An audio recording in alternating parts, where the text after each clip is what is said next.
বেরিয়ে এলো অভিনেতা জাহির আলভির স্ত্রী ইকরার মৃত্যুর কারণ। তিনি নিজেই বলে গেছেন বন্ধুকে, তাও আবার আজকে কিংবা গতকাল নয়, 10 বছর আগে।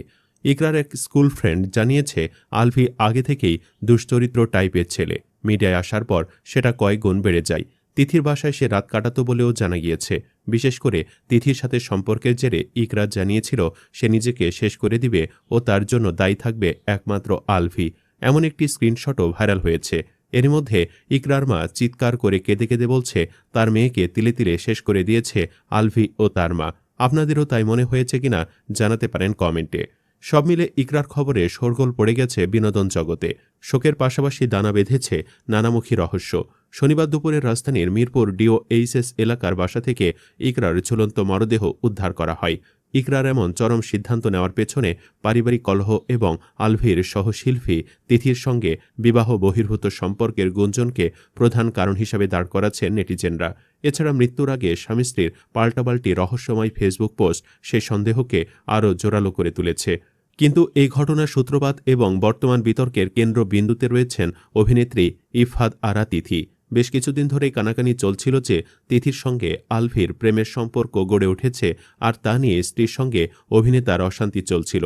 নেটিজেনদের ক্ষোভের আগুনে ঘি ঢেলেছে মৃত্যুর ঠিক আগের দিন করা আলভির একটি ফেসবুক পোস্ট। গত শুক্রবার তিথির জন্মদিন উপলক্ষে আলভি তার ভেরিফাইড পেজে একটি ছবি শেয়ার করেন, যেখানে দুজনকে একটি গামছায় জড়ানো অবস্থায় বেশ ঘনিষ্ঠ ভঙ্গিতে হাসি মুখে দেখা যায়। ক্যাপশনে আলভি লিখেন, শুভ জন্মদিন নায়িকা, জীবনে আরও অনেক দূর যেতে হবে।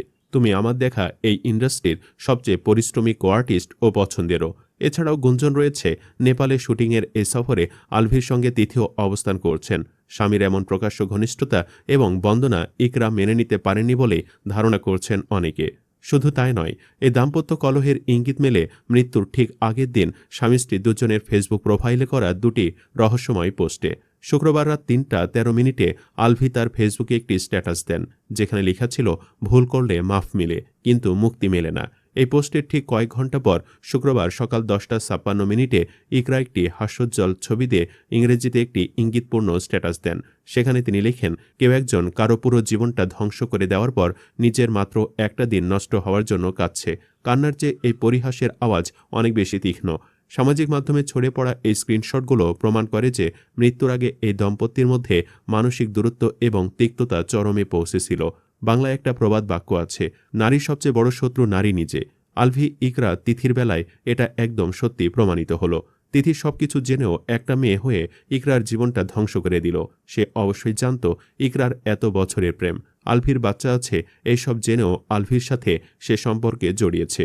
সে মেয়ে হয়ে একটা বারের জন্য ইকরার কথা চিন্তা করল না।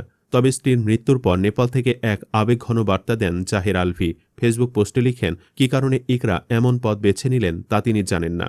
খবরটি পেয়ে তিনি মানসিকভাবে ভেঙে পড়েছেন এবং একমাত্র সন্তানের কথা ভেবে তিনি দিশেহারা।